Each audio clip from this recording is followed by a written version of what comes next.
of speculation concerning the Shemitah, which begins in the Harbinger, and that concerns this year that we're in right now. And I didn't want people to be focusing or make their main focus dates or date dates. So that was one thing. That the bigger picture. But the thing is that there was so much here, and when I started pondering it, it was so gigantic, this mystery, that it has been affecting all of our lives since the moment we were born. I mean, this is the mystery behind the rise and fall of the economy, the crashing, when Wall Street crashes, even the rise and fall of nations, when America rose, what may be the fall of America. It is so precise that, as far as I know, it's the only source, or the only thing in existence that actually gives the dates, not just the times of the greatest crashes of Wall Street, but the actual dates down to the hours of when Wall Street crashes. And this is long before it ever happened. So that the mystery of the Shemitah goes back 3,000 years, and it begins on Mount Sinai, actually, when the law of the Shemitah comes to Israel. And what basically was this: every 7 days was a day, but every 7 years, most people don't know, was a Sabbath year. And that year was called the Shemitah. And during that year, it's a total economic rest. There's no sowing, reaping of the land. There's no buying or selling of the fruits of the land. And on the last day of the Shemitah, it is called Elul 29 in the Bible. Elul 29, that's the date. On that day is a complete wipeout. All debt is wiped out. All credit's wiped out. And the financial accounts of the nation are wiped clean. So now this was supposed to be a blessing. But the Shemitah turns from a blessing to a sign of judgment or calamity on a nation that has once known God, turned against his ways and turned away, and that comes and strikes the financial realm, economic realm, and the nation's sustenance. So the big question is it possible that this mystery is actually in effect now, that it is affecting every part of our life, that it has affected our past, our present, and will affect our future? And the answer, the mystery of the Shemitah, is the revealing. The answer is yes, it is affecting us right now. And, if you take a look at 2001, we had the tech, the 9/11, just not long before that, we had the tech crash, I think, 2001. Right. And then you look at 2008, and, that was a huge financial calamity. I was working at CNN in late 2007 and 2008, and the math was terrible, but of course that's a man thing, not a God thing, and God way outranks the math. And now we're talking 7 years in future, so 2008, 2015, and we're looking at, if the Shemitah is correct, and I know you think it is, we're looking at some kind of fallout this fall. Is that correct? Well, yeah. I mean, the Shemitah is correct, but the only question, and this is where I don't want to be dogmatic, but I want people to be aware and be warned, is that the cycle. Let me give you an example. In the last 40 years, even going back farther, that you have these collapse of the market, or Wall Street long-term collapses. The dates are, the beginning are 1973, 1980, 1987, 2000, and 2007. Now, every single one of them is on the 7-year cycle. Not only that, every single one of them happens at the time of the Shemitah, not just a 7-year cycle, but on the exact appointed time. And even in the middle of that, 1994, you have the bond market massacre, the greatest bond market collapse in history to that date. So every single one. So this has been, I'm not being dogmatic, but this has happened every single time. And the last two have been so exact. It's not just that there was a crash at that time. What you have is, in the greatest stock market day crash, point crash, up to that day is in September 17th, caused by 9/11. That day that it crashed is Elul 29, the day that's appointed in the Bible. That's the exact day when you have to wipe out financial accounts, and that becomes a sign of warning of a nation under judgment. So you got the exact day, September 17th, Elul 29, not just Elul 29 that happens once a year. Elul 29 that happens once every 7 years. And then that record holds for 7 years until you get to the great crash of the Great Recession, the greatest crash in history. September 29th, they go into the New York Stock Exchange, ring the bell refuses to ring, they take it as a sign. That day comes the greatest crash in American history. When did that take place? On Elul 29, the exact same day, and not just Elul 29, the exact day, the wipeout day of the Shemitah, that happens only once every 7 years. So the two greatest crashes up to those days happen exactly 7 biblical years apart, down to the day, down to the hour, down to the minute.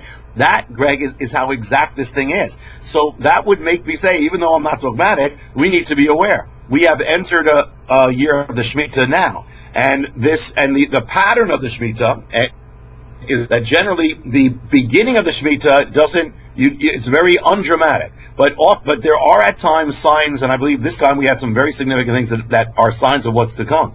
But if something is going to happen this cycle, then the pattern is it happens at the end of the cycle or the end of the Shemitah, and that, as you said, that focuses around the time of September, which is the Hebrew month of Tishri, which, by the way, is the time when the greatest day crashes in history have taken place. So everything is converging, and there's a lot. Even the harbingers are converging. So everything's converging around this time. So though I'm not dogmatic, I believe we need to be ready, and that's why I believe I had to write the Mystery of the Shemitah, that people need to be ready.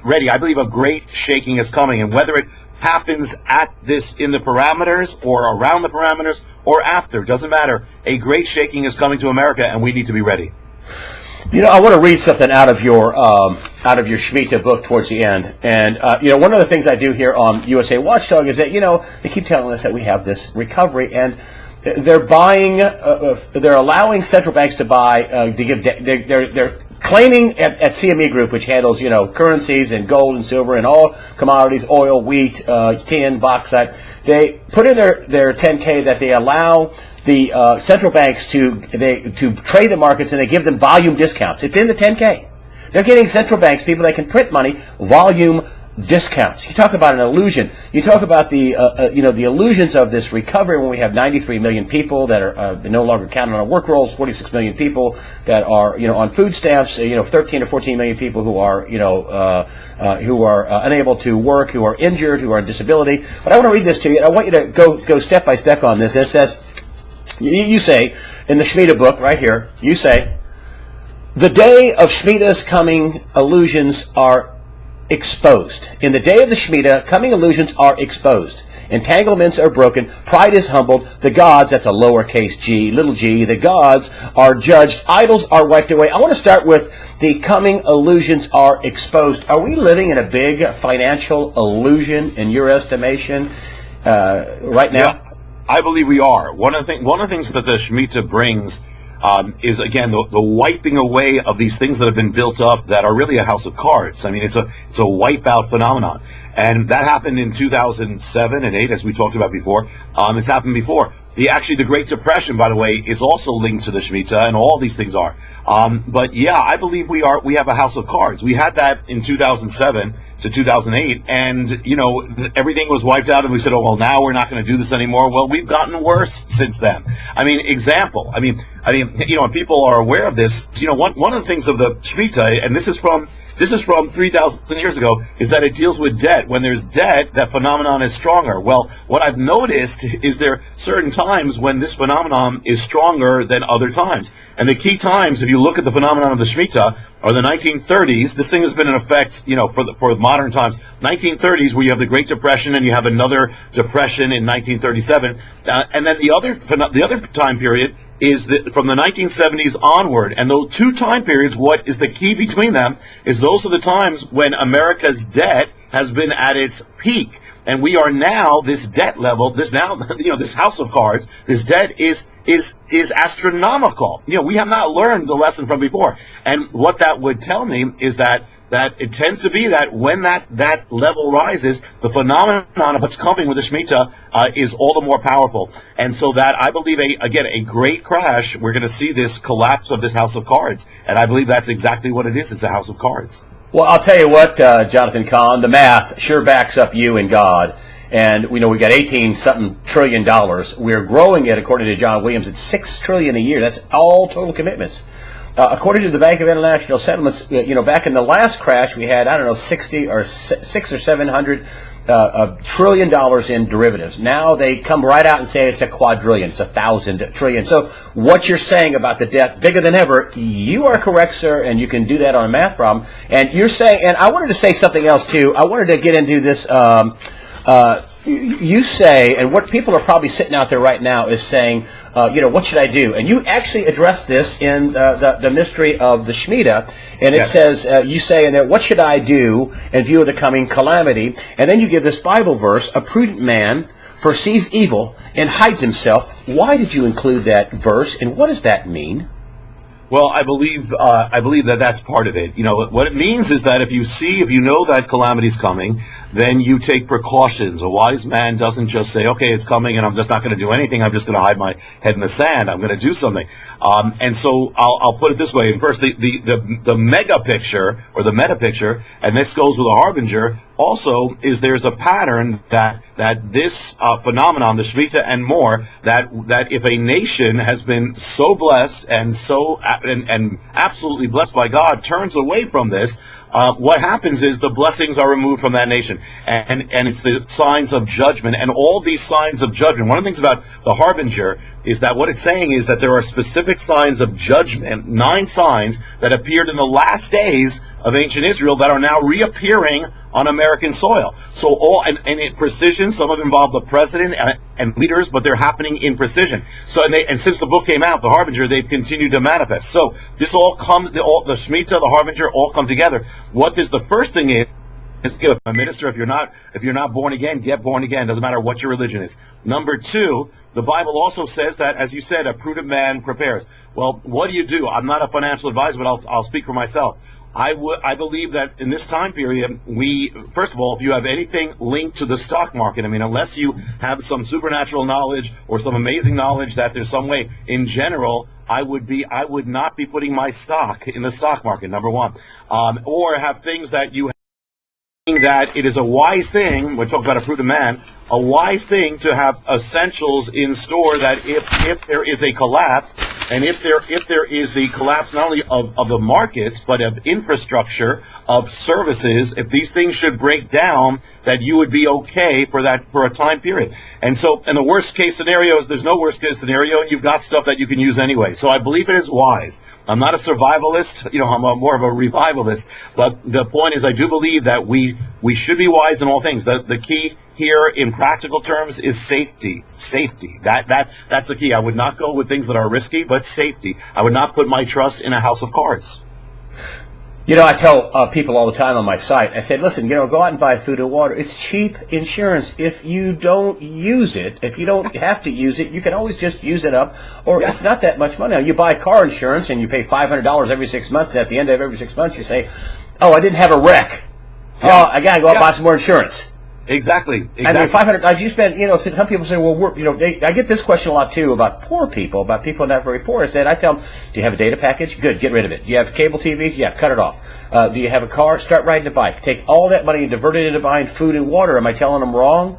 No, I don't believe you are, and it's exactly what you said. We spend $10,000, $12,000 on health insurance. If anything goes wrong, exactly what you say. We don't complain if we don't get sick. But the point is, and this is much less than that, but these are basics for life. We should have this anyway, I believe. This is basic to stay alive. And the thing is that, if we're saying that always these things are always going to work perfectly, I don't believe they're always going to work perfectly. I believe, again, we are at the verge of collapse, and we need to, and you need to have, I believe, enough just to get through that time, not in fear, but but the most important thing is get right spiritually. Secondly, then be a wise man or woman and do what is wise in view of such things, which I believe you should have anyway.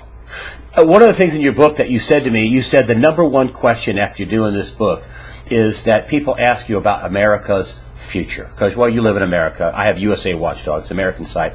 And America is so critical in the world, with the world's reserve currency. What do you tell people when they say, what's going to happen, Rabbi Cahn, Pastor Cahn, what's going to happen to America? What do you tell people? That's a great question. Well, one of the mysteries of the Shemitah, it's not only the financial realm and the economic realm, but this mystery actually pinpoints changes in world history. And even, there's a whole section called the Rise and Fall of Nations. And you can look at the history of modern history and see when the Shemitah comes, at key times comes world change, comes global cataclysm, comes World War I, comes World War II, comes the Cold War, comes the rise about the collapse of nations. You know, the word Shemitah in Hebrew can also mean collapse, literally, and can mean the fall. And so we watch, actually, America's rise has been timed to the Shemitah. And so the thing is that, you know, during a Shemitah year, something major can happen. Now, I'll give you an example of something that already happened that most people missed. I mean, you probably didn't miss it, but most people did. And that is that within 2 weeks of the Shemitah, 2 weeks, the American age, which began in 1871, which is when America became the strongest economic power on earth, and this has lasted ever since then, over 140 years, that age came to an end. China surpassed America for the first time in you know, more than the 20th century. So that's I believe that's a foreshadow or a warning of where things can go. The mystery of the Shemitah with Israel, it actually, when Israel totally rejected God, totally turned away from its foundation, it actually was destroyed. So what I'm saying is this: one of the things about, for instance, Bible prophecy is that when you look at the end time prophecies, you don't see America as prominent. So it means that somehow there's going to be a change from America being the head of nations to something. And I've warned about this for a long time. Well, I believe this. I believe that if we don't get back, if America does not return to its foundations and in God, that the American age entirely will come to an end. We will not be the head of nations in any way, and we will go through very hard times. And so I believe that I mean, and that's actually kind of a law of the Bible. It's also where the harbingers are all converging, and it's also what the Shemitah is saying. So that is the warning. The warning of collapse is not just economic or financial, but it is also something even much greater. So I believe we can even see the beginning of a turn of history, and I believe we're already seeing it. So I believe that, you know, the days of, you know, I'll put it this way: you cannot mock God. You know, you cannot defy Him and mock the one who's the source of your blessings and expect those blessings to continue. You know that on the very first day of America's existence as a fully formed nation, the first president, George Washington, when he's sworn in the capital city, he gives a prophetic warning. And basically what he says, and this is recorded in the Harbinger, but what he says is that basically if we ever turn away from God and the ways of our foundation, the ways of God, that the blessings will be removed from the land. Well, I believe we are watching that now. And the place where he said that, the first capital of America, wasn't Washington, it was New York City. And then he went with the entire first government on the first day, and they prayed, and the first act was to pray and dedicate America to God. That's America's consecration ground. Well, where was it? America was dedicated to God and was consecrated to God on what we now know as Ground Zero. There's an ancient mystery. That's where it was dedicated. That the warning, that was a sign. 9/11 was a warning and a sign of America: return to your foundation or your blessings are going to be removed. Do you think America survives in some shape? Do we think we can be revived?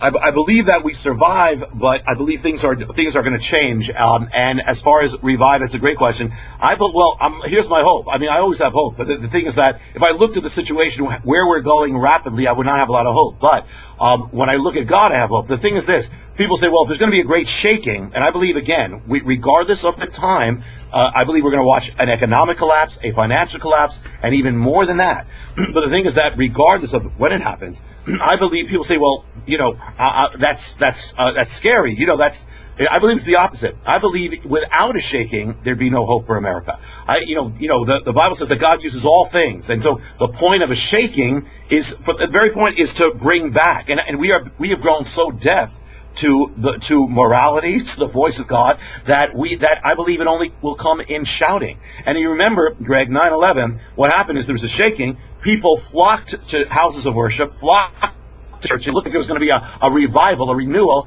but there wasn't. After 3 weeks, it was over, because there was no turn, there was no change, there was no repentance. Without that, there can't be. So I believe one of the reasons why I was called to write the Harbinger and write also the Shemitah is that it happened to be for the fact, so when these things do happen, that the dots are connected, because the will of God is renewal. So I believe you can have both. They say it's going to be judgment and revival. I believe you can have both, that even so that revival and renewal can actually come through shaking.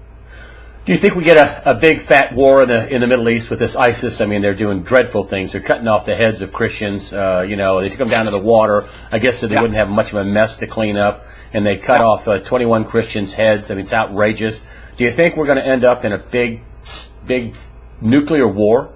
That's a great question. Well, there's two things that most people don't realize about this with the Middle East.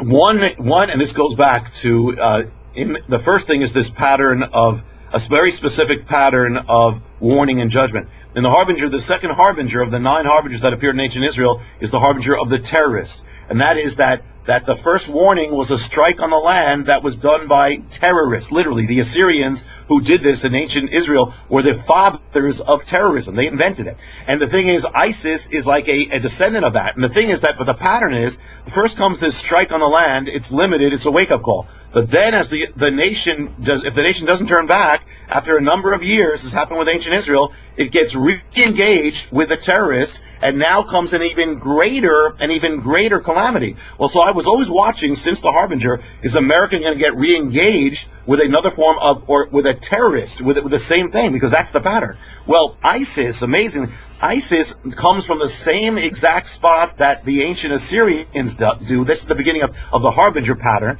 They actually claim Syria and Iraq, which is ancient Assyria, the same people that brought judgment to ancient Israel. This launches the harbinger sequence. That's number one. Number two, the ancient Assyrians were known for being bloodthirsty. They mutilated people, and that's exactly what ISIS does. And the ancient Assyrians were especially known for beheading their victims and then putting them on display. And that's exactly what ISIS does. ISIS is like the reincarnation of ancient Assyria. So I believe this is ominous. And not only that, they took over Mosul, which is the capital of ancient Assyria. They now have the capital of this. So it's kind of like a replay. And when the president first announced that we're gonna have war with ISIS a little while back, it's actually just before the Shemitah began. It was the eve of 9/11, which is, I believe, is another ominous thing. So I've always been waiting to see if this is going to happen. Well, ISIS is like the return of the terrorists. So I believe this is an ominous sign, and this can lead. I mean, they are evil, and they should be they should be stopped in whatever the case is.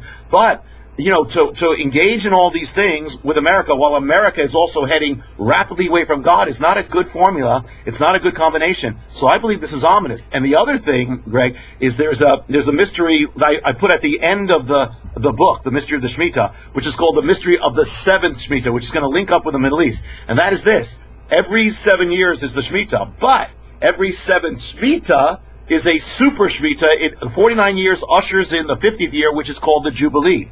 And in the Jubilee, what happens, interesting, is that there is a restoration. If you lost your land, you get restored. If you lost your father's home, you get restored to your inheritance. It says everyone shall return home and they'll receive back their inheritance. Well, there's an amazing thing about end time prophecy. It says that these things can't happen until Israel, Middle East, Israel comes back to the land. The Jewish people come back to the land, or you cannot have end time prophecy. Well, the amazing thing is this mystery of the 7th Shemitah actually gives the exact time when these things have to happen. For instance, 1917 was the year of the Shemitah. In that time period, Israel is restored to the land. The British Empire gets Israel from the Turkish Empire, gives it to Israel, says return home. It's the restoration returning home. Well, if you count 70 or 7 sevens to the next 50th year or Jubilee restoration, the mystery of the Shemitah brings you to the year 1967. 1967, Israeli soldiers enter Jerusalem, and Jerusalem is restored. They come back to their ancient possession of Jerusalem, which is,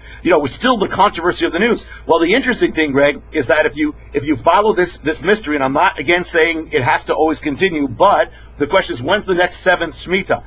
It is right now, 2015, and the period that would indicate, if something's going to happen, that there could be a major event in the Middle East, major war, but that results in something prophetic, is the period of September 2015 to September 2016. I'm not dogmatic, but I believe we should be aware of it. That's why, again, for the first time I put in dates. So all these things, again, are converging.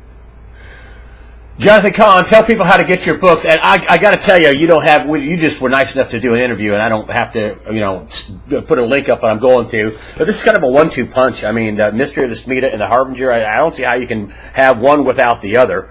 How do people get your books? Hope of the World is your ministry, is that right? Yeah, thank you, Greg. The mystery of the Shemitah and the Harbinger are available everywhere, from online, offline, Amazon, Walmart, every place you can imagine. You can get it right now, as well as the Harbinger. They're both available really everywhere, online and offline. If the people want to get in touch, the ministry, and this is where all the kind of prophetic updates or end time updates and also free gifts is called Hope of the World. And all you have to do is remember that, Hope of the World, and put a .org. It's hopeoftheworld.org, and you can get in touch, and we'll send you a lot of great stuff. So we're glad to do that. I got to tell you, I don't see how you can have one without the other. I mean, you even reference stuff in this to this to this. So great stuff. I hope you come back. I hope I can book you again. Please tell me. I mean, we just scratched the surface. Please tell me you'll come back, right? Yeah, I will, Greg. It was great to be with you. I didn't, I had no idea of what it would be like, and it's very professional, and you're very on target, and we're on the same page. And I believe you're also, in a different way, you're also sounding the trumpet. Thank you, my friend. I really appreciate it. Jonathan Cahn, the best-selling author of The Harbinger, his latest book, The Mystery of the Shemitah.